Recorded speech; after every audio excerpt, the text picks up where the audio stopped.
Make your next move with American Express Business Platinum. You'll get 5 times membership rewards points on flights and prepaid hotels booked on AmexTravel.com. Plus, enjoy access to the American Express Global Lounge Collection. And with the welcome offer of 150,000 points, your business can soar to all new heights. Terms apply. Learn more at americanexpress.com/business-platinum. Amex Business Platinum. Built for business by American Express. Don't you love it when things are both easier and more affordable? Like when the rain washes your car for you. Or like when you save up to 10% by bundling your renters and auto insurance with USAA. Bundle with USAA and start saving. Get a quote today.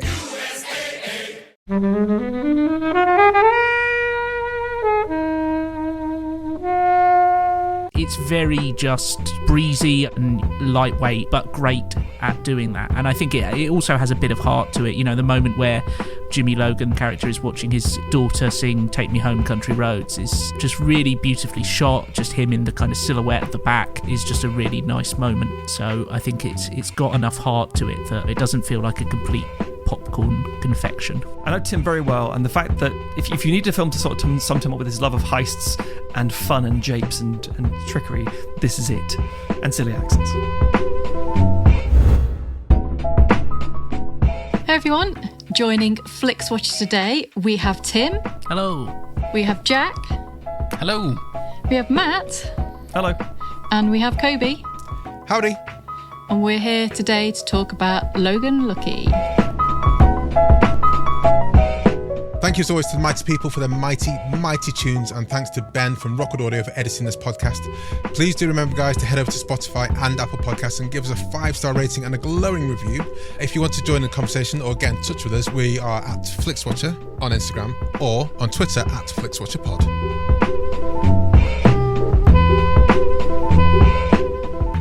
Hello film fans, our guests today are Tim, Jack and Matt. Over to you, please, Matt. Say hello to the listeners and tell them a little bit more about who you are and what you do, please. Hello, my name's Matthew. I am, oh God, I've got so many hats. I'm an independent film director. I am a... So many cats. Yeah, I'm a film critic of 20 years, and I do a podcast called Sequelisers with my good friends Jack and Tim, whereby we fix bad sequels to good films as well as a wider film discussions. Hold on, there's a Jack and Tim on this podcast right now. Is it these guys? No, not them. I don't know Okay, these guys two are. of the Jacks and Tims. They look Fine. shady. We just No problem. hacked into the feed and, you know. Hack the planet!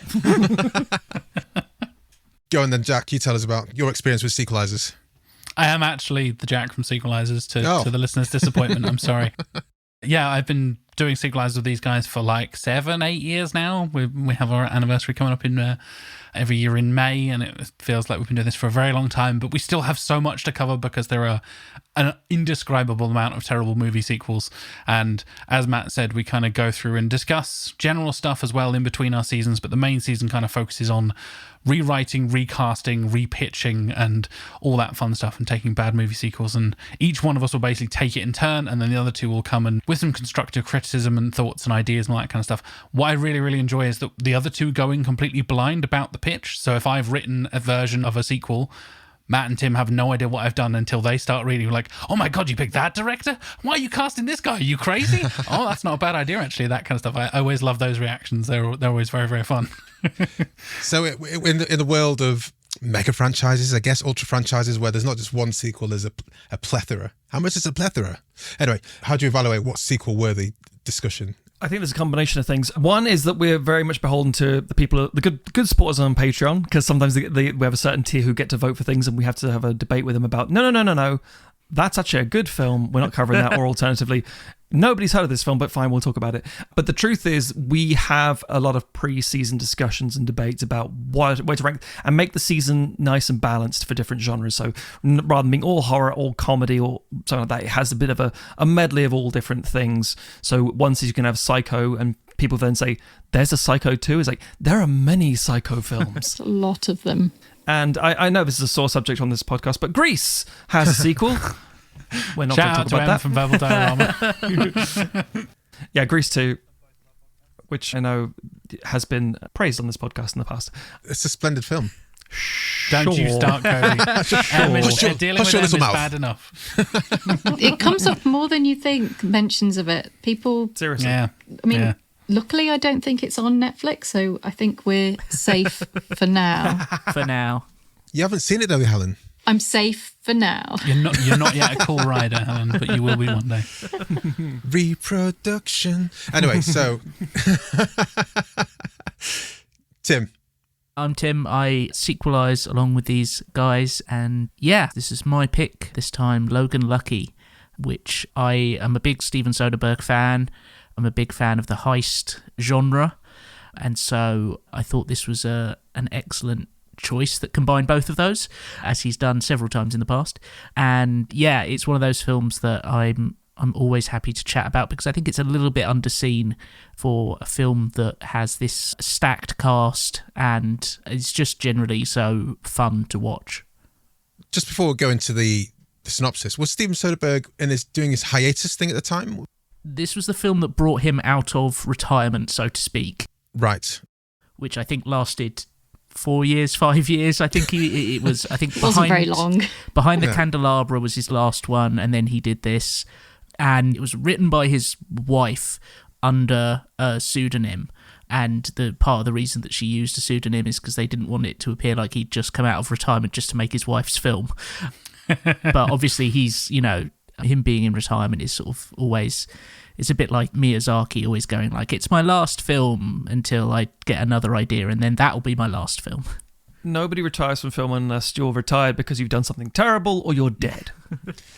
Well, I mean, Peter Weir's retired now, isn't he? But he's not made a film for 10 years. He stepped out and said he's retired. Time. Everyone, until you're dead, it's always a chance to come back. Jay-Z's also retired a couple of times. Yeah. Okay, let's get to the synopsis, in which you have 60 seconds or less to tell us the plot of Logan Lucky, starting now. So Logan Lucky is a heist film focused on the Logan brothers, set in West Virginia, and follows Channing Tatum as a construction worker who's laid off and decides to try and rob the site he's been working on, which is the Charlotte Motor Speedway, the home of NASCAR, along with his brother, played by Adam Driver, and an explosive expert named Joe Bang, played by Daniel Craig, who they have to break out of prison as part of the heist. And yeah, it follows their misadventures as they deal with the Logan family curse, which their brother is, Adam Driver's character is convinced is hanging over them, and a variety of complications to the heist and the aftermath of it as well. Lovely. Just under the barrier there, under the time limit there. Helen, Logan Lucky, where you at? Have you seen this before?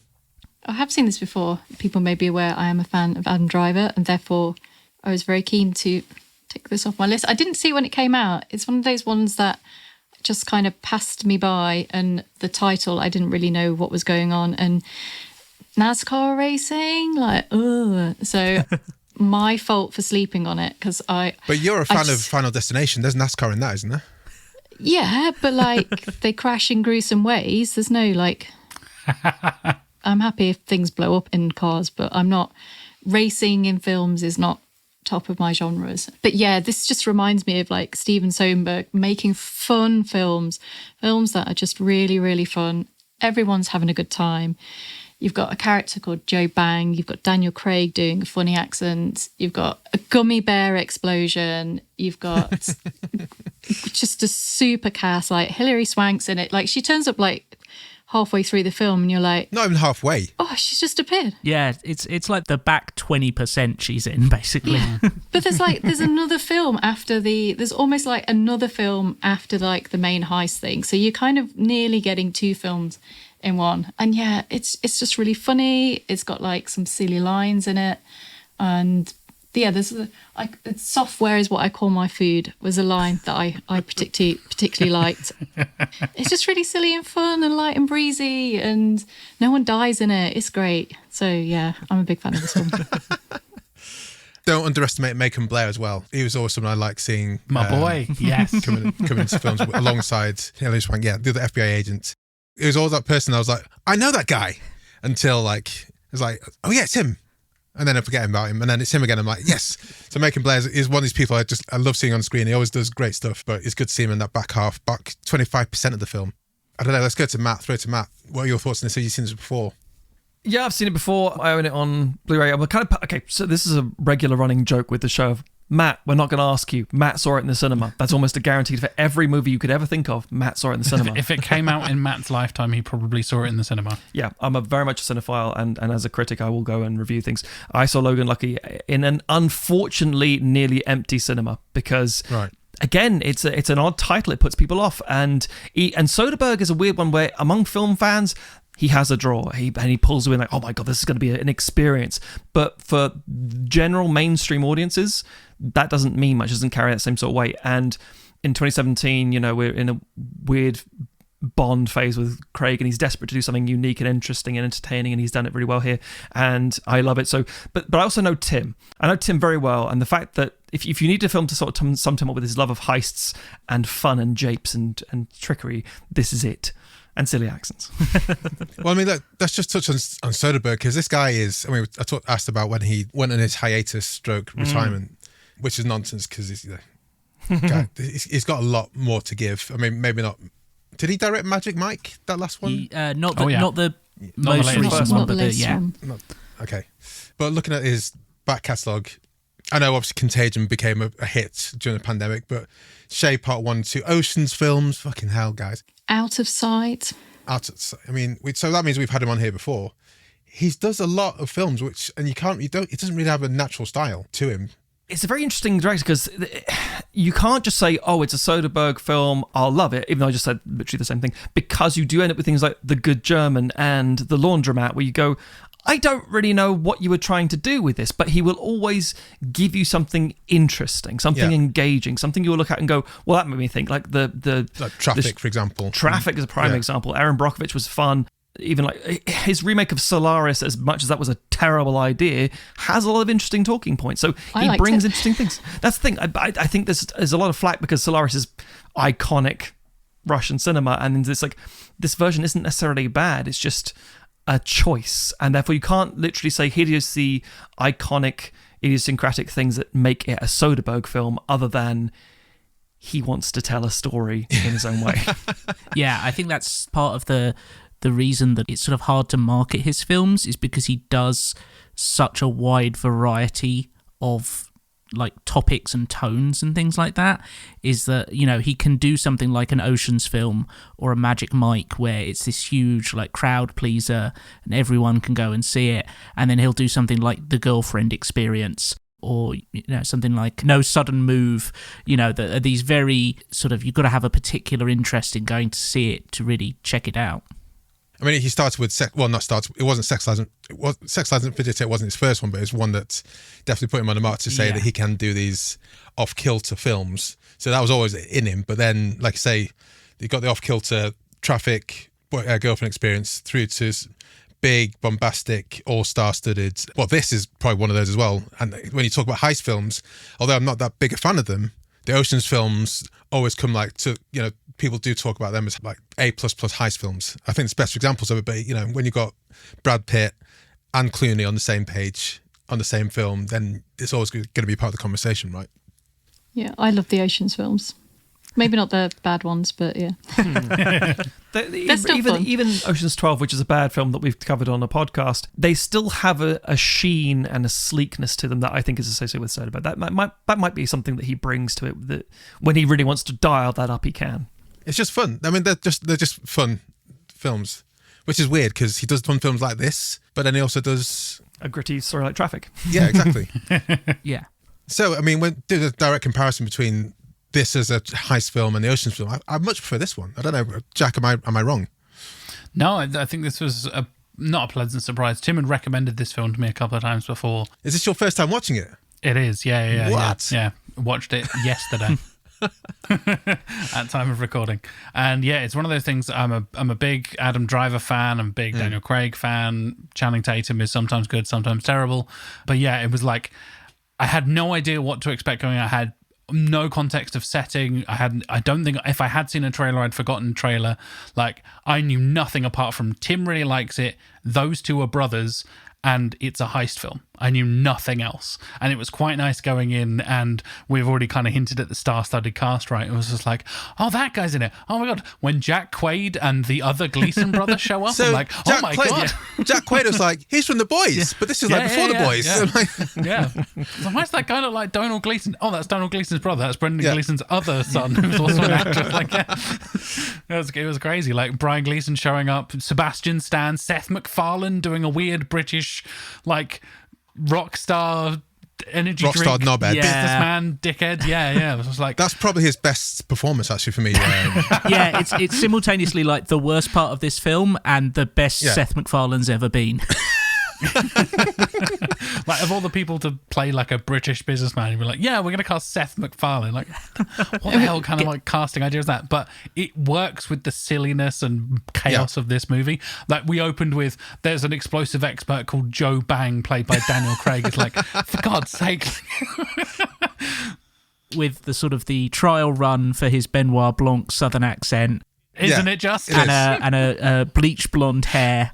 And loads of tattoos, And lots of tattoos, yes.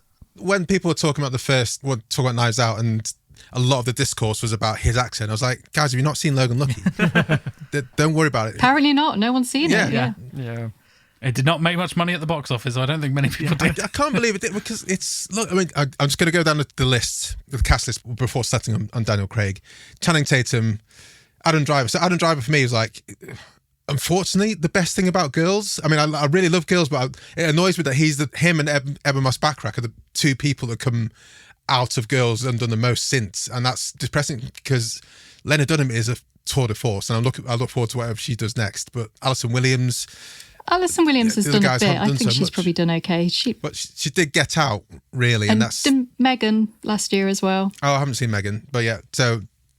But still, compared to Adam Driver and Emma Moss Backrack, they haven't done as much. So this is Adam Driver in his still a weird kind of gawky phase. Now he's the same year as The Last Jedi, dude.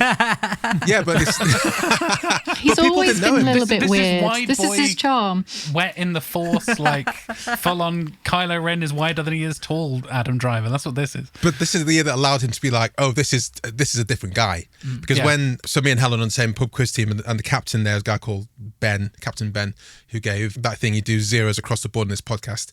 When he was talking about Kylo Ren, it's like, and who's that dude with the hair playing the bad guy? It's like, have you never watched Girls, man? So at this stage, he was definitely on the ascendant, and this is definitely one of the stepping stones that took him there. Obviously, Kylo Ren is the thing that shot him into the stratosphere, but he was still in this kind of weird gawky phase. He's still in it. Well, I mean, I think that's when you just see Kylo Ren, I think he's weird and gawky in general. He's a former Marine, but still weird and gawky. Seth MacFarlane, we talked about Riley Keough, Katie Holmes. So Riley Keough, Katie Holmes, Catherine Watson. Each of these three don't really have that much to do, but also like they're good to see on the screen.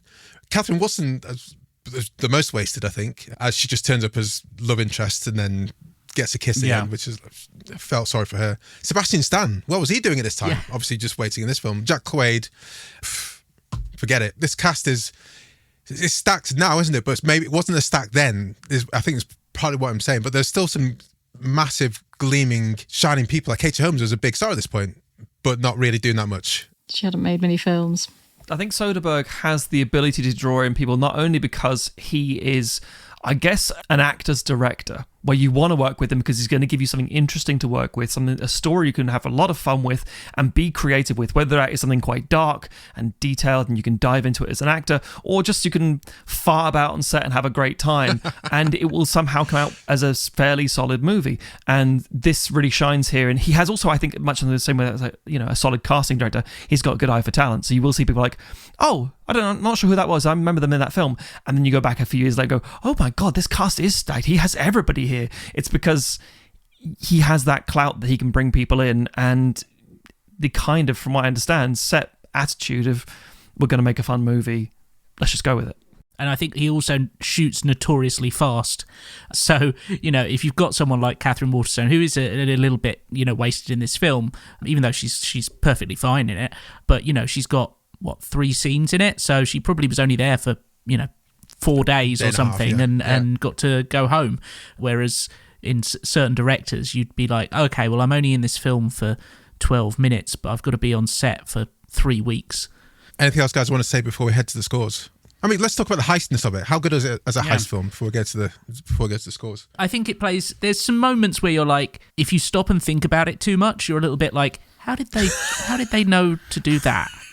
But the thing is that you're having so much fun with it that it doesn't really matter. And the bits that they do decide to kind of devote energy to are really great. You know, the scene with the gummy bear bomb essentially is so much fun.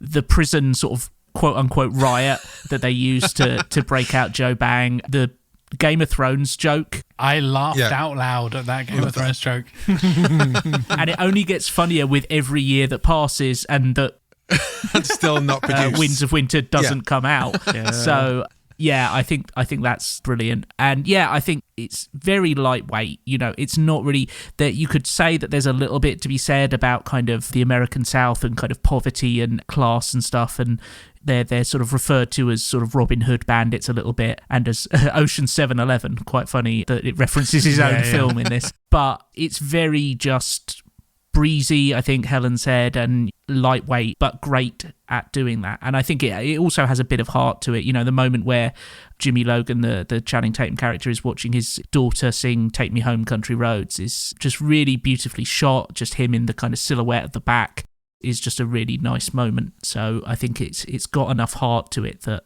it doesn't feel like a complete popcorn confection.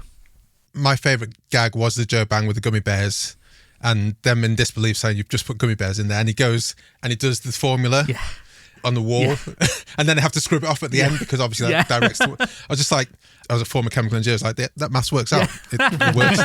It makes sense. Scores. Should we head to the scores? Let's get to the scores.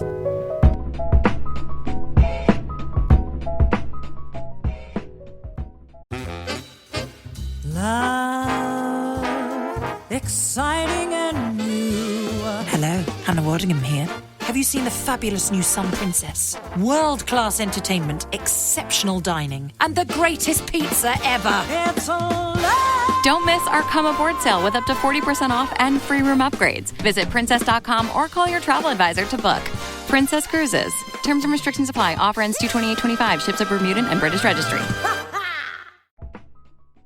I'm Sam Clements, host of the 90 Minutes or Less Film Festival, another podcast in the Stripped Media family, a podcast that celebrates movies under 90 minutes long. Each episode, I'm joined by a special guest who selects a movie to join our prestigious lineup. Past guests have included fellow Stripped Media family members Martin and Sam from Song by Song, and Kobe from Flixwatcher, and Dave from The Wire Stripped. Search for us now on the app you're currently listening to this podcast, or join us at 90minfilmfest.com. Welcome to the Flixwatcher scores. They are always out of 5. You can have decimal places if you wish, and we will start with you, please, Tim, with your recommendability. I mean, obviously, I'm biased because I brought it to the table, but I'm going to say 5 because I think it's the kind of film that you can show to anyone. When I think about sort of recommendability, I think about like, would my mum be willing to watch this? And I think, yeah. Because there's not really anything in here that's going to put anyone off unless you're particularly offended by certain accent work. But other than that, I think it's quote unquote fun for the whole family. Let's go to Jack next. Yeah, I think this is very, very recommendable. I'm going to go for a 4. And I think it is one of those things where now that I've seen it, I can definitely see why Tim was recommending it to me for so long, because it just ticks so many of those fun vibes, and it is really one of those like, oh my god, they're doing this crazy performance. You mentioned the crazy accent work that Tim, like, no one is doing their native accent in this. Like Channing Tatum is from the South, but he's doing a Carolina accent, which is not where he's from, and there's this whole like, everybody is doing a weird accent, and obviously Daniel Craig stands out because he's Daniel Craig, and we then know he goes on to be Benoit Blanc and stuff. But like the fact that basically everyone, and Adam Driver's like weird, quiet Southern accent thing is just so brilliant and strange. Yeah, I think it's a lot of fun, and it's one of those things where I think you can recommend it to a lot of different people. This is definitely something I'm going to recommend to my wife because she's a huge Oceans fan. And I think so she's not seen it either. Okay, well, no. I watched this on my own. So it was like, I definitely need to recommend this to my wife. Is that the standard for your podcast? Is like, guys, wife, I don't know your wife's name. Emma. Got to watch a film for a podcast. I probably should do it alone. Genuinely, yes. Yeah. The amount of times I've had this conversation of like, I'm going to sit down and watch this film and this film. And she's like, okay, what are they about? It's like, no, thank you. I'm good, thanks. And that sounds terrible. There's been a couple of times where she'll like watch, because we do the bad sequels, right? There's often a good film before that. So she'll come and watch like, I'll watch Back to the Future with you or whatever. But I will not watch Back to the Future 2 and 3 in like a binge session like I will, for example. But yeah, I'm definitely be recommending this to my wife. So I can definitely say that much. Yeah, Matt. So I'm going to go for 4 as well. Not because the film isn't recommendable, but because at the end of the day, people hear certain things and go, eh. And so you have to kind of recommend with a touch of... So if you say, it's a heist film by Soderbergh, it's like, I've seen enough of those. I've seen the ocean films, I get it. It's like, it's got, Also, if you're recommending it to someone from many of the southern states in America, this can come off as a little cartoonish and a little insulting at times. It's not. It's all that very loving, tongue-in-cheek thing. But sometimes people say, you should watch this film. It's going to be great. And then go, I feel kind of insulted by that. It's like, well... sorry, it was fun for me. But the truth is, it's a 4. I recommend it to a lot of people already. It's just I have to use that pinch of like, it's a fun film, it's got a great energy, you'll really like it. What's it about? Damn, just go along with it. Just go watch it. Don't worry about NASCAR, don't worry about that. Yeah. Because that'll put you off. As if you worry about too much about NASCAR, it's just like that's where things happen. Don't worry about it. There's a thing, and there's a who did my piff, and there's some cars that's doesn't matter. So what was your score there? 4. Helen. Yeah, so like I'm trying to think back at like what maybe the poster or the trailer or something, and I think it just kind of like focused on the car thing. So I think you need to just not focus on the cars. Like forget about that. Or if you do like cars, then focus on the cars. Well, if you do like cars, I mean there is like some. It's like a blue car that goes really fast. So there are some cars in it. It does, yeah. Oh, the one that. Oh yeah. Sorry. So also there's people like Jim O'Hare, who's in... Where's Jim O'Hare from? Parks and Recreation. Parks and Rec, there you go. And Pam's boyfriend from the American version of Office. Yes. So again, there's all these people. There's just more and more people who are like, that's the guy from the head thingy. Sorry, Helen, go on. So yeah, there are some cars, but that's not the main focus. Like it is just really, really fun. It's really, really breezy. Don't think too closely about whether the heist could actually have happened because it'll ruin it. Yeah, I mean, if you've got heist fatigue, then maybe this isn't for you. But I'm going to give it a 4.7 for recommendability because I'm thinking about it now. I can't really think of anyone I wouldn't recommend it to at the moment. I just think it's so much fun. More people need to see it because it is. If you like Knives Out, you should love this because they're kind of the same thing. I'm going to survive. I can't think of anyone who shouldn't watch it. I think it's, when it was suggested again, I was like, yeah, I've not seen it since the cinema. And I remember having such a good, fun laugh with it. Up until Knives Out, this is my favourite Daniel Craig film, I think. Yeah. So, yeah, I'm looking at the cast now versus then. Sound like you're convincing yourself then. I'm just like, I'm re-recommending. Kobe, have you heard of a film called Logan Lucky? Yes, I have. Have you seen it? So, I think this is great. Just a couple of things I want to mention before we go into the next score is... This was part of a big year for John Denver music and song in films. Yes. John Denver. So we had Free Fire, Okja, Kingsman, and this had, in 2017, had John Denver songs. This is an artist, musical artist to me who are kind of newish, but this year is like in all the films that were released.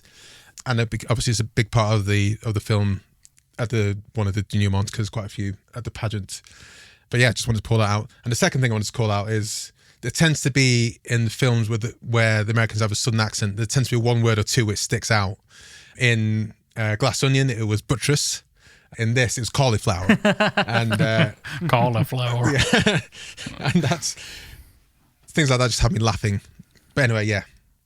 Repeat viewing score. Tim. I'm going to give it a 5.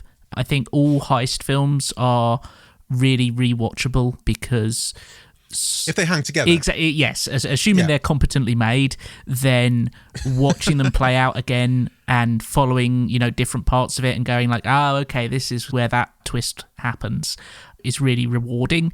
And then it's just full of these great comic performances. And yeah, as Matt said, there's a slight cartoonishness to it, but I think that helps. It gives it this slightly, maybe not unreal, but kind of like a slightly hyper-realness to it, where it does feel, a little bit, not fantastical, but sort of elevated reality, we should say, where you could have this happen.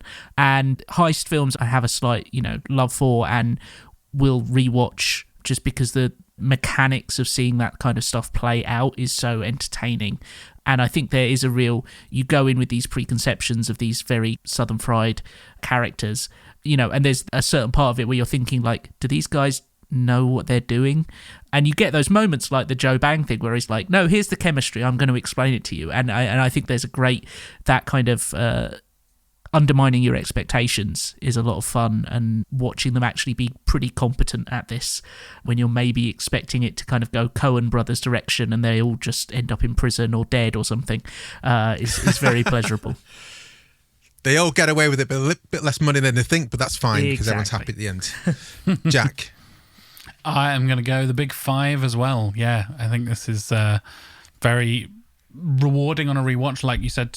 Have you already planned your dominoes and rewatch with your wife, haven't you? There you go, exactly. Yeah, that's what I got to do. So she's going to be able to experience it for the first time, and I can be sat there being like, oh, they're doing that thing, or oh, right, that's why this thing's happening. Because when you get the like revelation at the end, right, where Jimmy's like kind of the flashbacks and all that kind of stuff. And even like Helen, you mentioned the blue car that goes fast. That is a setup by Melly earlier on, being like, you can't drive stick, you don't know how, you need a better, I heard the V8 was better. And he's like, well, I'm going to show you, I'm going to upgrade my V6 to a V8, and just setting up to be like, that is the getaway car, it needs to be fast, so you need a better car. It's like tiny little pieces like that I didn't pick up on at all, and then by the end of it, I'm like, oh, that's really clever. It's all piecing it together. And I'm sure there's plenty I've missed as well. So I think it'll be a really rewarding rewatch. Matt? I'm going to say 4, and that's going to be controversial, but only because I have seen it 3 times already. And part of me is like, yeah, that should be a 5 there, Matt, because you've seen it 3 times. But the truth is, as Tim said, all heist films should be watched at least twice. All competent heist films should be watched twice because there's more to take in. And on repeat viewing, the comedy still hits and the heist itself is still very engaging. It's just that problem is when you start watching it more and more, you can't turn off that whole, wait a minute, is this exactly how this should be? Hang on. And you start, unfortunately, the more you look at it, the more you start seeing flaws that shouldn't be there, that don't actually matter at all. So I'm going to go with a 4 because it is absolutely worth rewatching multiple times, but maybe on one hand. Helen? Did you start thinking, like, could you really put nail polish on that many cockroaches? No, I know that's possible. With enough time and enough cockroaches, anything's possible. I love the way they paid her off. They gave her some like recompense as well. Yeah. Keeping it in the fan. I feel like enough time of me watching it the first time to watching it now has elapsed that I was like, I can't really remember that much, but I know I enjoyed it. And then like watching it again, I had a little bit of familiarity and then some bits that I'd completely forgotten about. So I really, really enjoyed it. I probably got another watch in me. It is 2 hours long, so it is breezy, but it is a longer one. Whereas a 90-minute one would be a much easier one. But I'm still going to give it a 4. As like if someone was to say this weekend, do you want to watch it? I'd be like, yeah, why not? It's fun. Yeah, I'm going to go for 4.2. I liked it. I don't know why I haven't watched it again since the cinema, but I'm glad things like Netflix exist, and I'm glad we have this podcast so people can suggest it to us, because I probably would have forgotten to watch it. And I will hopefully watch it a few more times because it's good, and try and unpick the bits and pieces that kind of sway by. And there are so many lovely gags in there. It's so kind-hearted. Even the beauty pageant thing, which normally, unless it's something like, I can't remember the film where they go Little Miss Sunshine. Yeah, unless it's like Little Miss Sunshine, where it's the point to kind of upend the pageantry. I just can't abide by this nonsense that happens. Even that's kind of done in a good-natured way, and so it's just a lovely, lovely film. Small screen score, Tim. I'm going to give it a 4. I think for the most part, there's not much you miss out on by watching this, on a laptop or on a TV at home or whatever. I think, as much as we've kind of denigrated the NASCAR, and I'm certainly not a fan, but I think, there's a certain amount of the scale of the NASCAR arena and those moments in it, where maybe seeing that in a cinema with, the big proper sound system, you're missing out a little bit. But for the most part, I think it's a relatively small scale story, and there's not a huge amount of special effects or, big dramatic score that you're missing out on. And I think that, Soderbergh is definitely a filmmaker who knows how to work at kind of different scales of things. And, part of the reason that, he shoots so fast and stuff is that he's sort of thinking about, working on, I don't think he's one of these people who's like shot a film on iPhone yet, but it wouldn't surprise me if he got around to doing that. Sure. Because, he's someone who kind of, I think, embraces new technology and stuff like that. So I don't think he'd be offended that, if you were watching this on your tablet. High Flying Bird and Unsane, I'm pretty sure, a film on iPhone. Oh, there we go. Unsane is on iPhone, Yeah. Jack? Yeah, I'm going with the 4 as well. I think this works really well on a small screen. I watched a bit of it on my tablet, essentially, and that was just as good a viewing experience, pretty much. I think you can miss a couple of things, like we were saying earlier, with the I missed that tiny little detail with the heist stuff.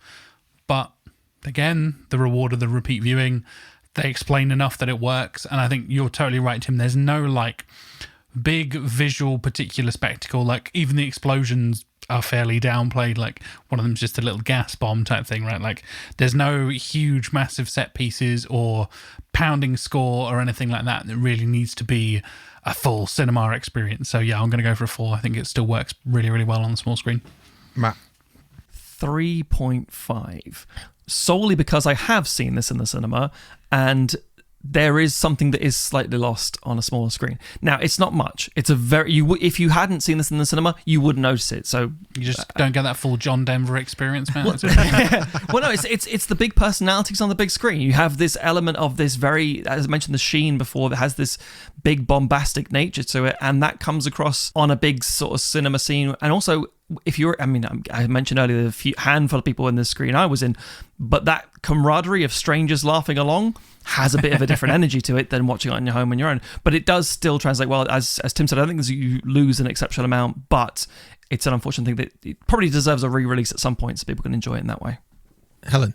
Yeah, I completely agree with you on that one. I would have loved to have seen this in a fairly packed cinema and having a good old laugh with everyone, because I just think it would just be really, really fun. But that said, it does transfer well onto Netflix. But yeah, that shared experience, I kind of feel like horror and comedy are like the two really good ones, because that's when people tend to be the most kind of animated for it. So I'm going to give it a 5, but I would have liked to have seen it in the cinema. So mark it next Steven Soderbergh film better so that it doesn't sound rubbish. I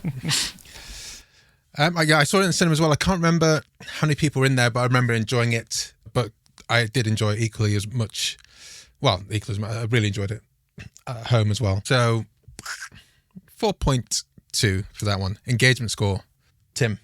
Again, I'm biased here, but I'm going to give it a 5. I think it is one of those, the heist is not so complex that you can't come in halfway through and get a fairly decent idea of what's going on. You probably would miss out on a few bits of the details of, what is Seth MacFarlane doing here and why.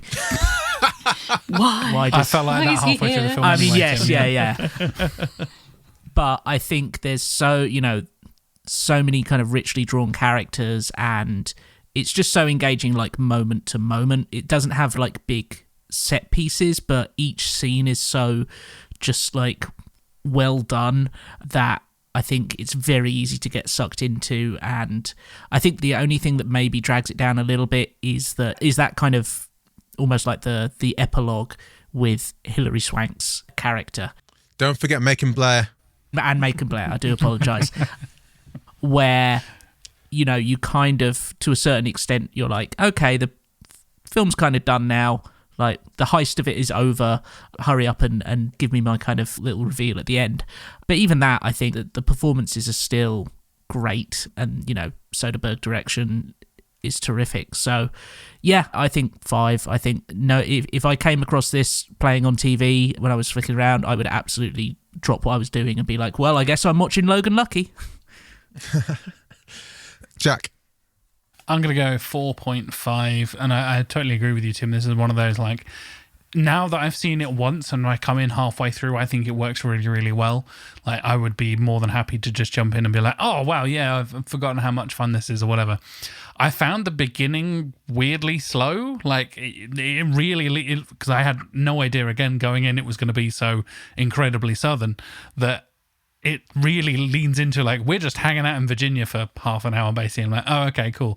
And even then, it was kind of like, if I had flicked over and no context, like, accidentally switched onto that, I'd have been like, okay, what the hell is this? But once Daniel Craig is there, once the team is brought together, once the heist starts happening, I think it has a lot of momentum going for it. So, yeah, I'm going to go 4.5. Matt? 4, just for the nature of the pacing and the fact that it's heist, because even the simplest of heist, you have to pay attention. And some people will just go, I'm not in the right headspace for this. But that's not a denigration of the movie. That's just, I think, as Tim said, Soderbergh does a great job of handling these things. But even at the best of times, you still have to go, you following this? I was like, yeah, I'm pretty sure I am. It's like, okay, did you enjoy the first half an hour? Yeah, no, I did. But are we doing a different film now? Will be another film in a minute. It's like, okay, fine.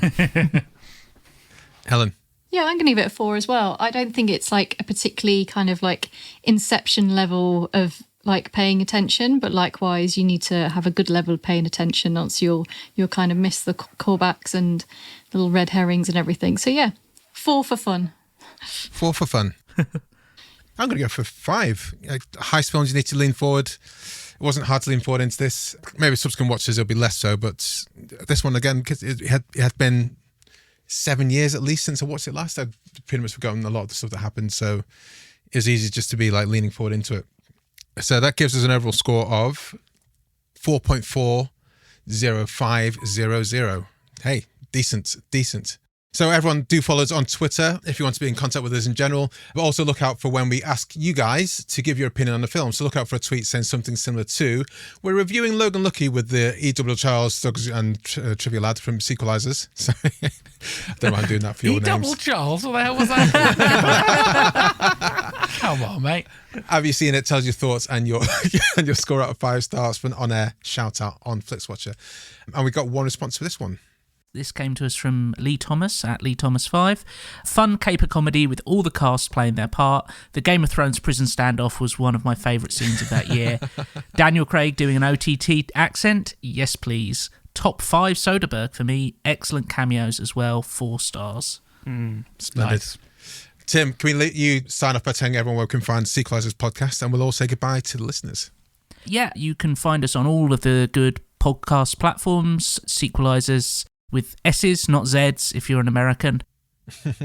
And you can also find us sequelisers.com, which has links to all of our social media, our Patreon, our merch, and stuff like that. So, splendid. Awesome. Thank you very much, guys. It's been a pleasure talking about Logan Lucky. Thanks for coming on. Thanks. Thanks for having us, guys. Bye.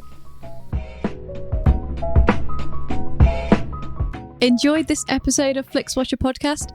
Why not leave us a 5-star review on iTunes? You can also follow us at FlixWatcherPod on Twitter, and we're at FlixWatcher on Instagram. Thanks as always to the mighty people for their mighty tunes and Rockwood Audio's editing skills. If you're looking to get your podcast edited as sweet as this, get in touch with Rockwood, ROKK Wood Audio. Tell them Flixwatcher sent you.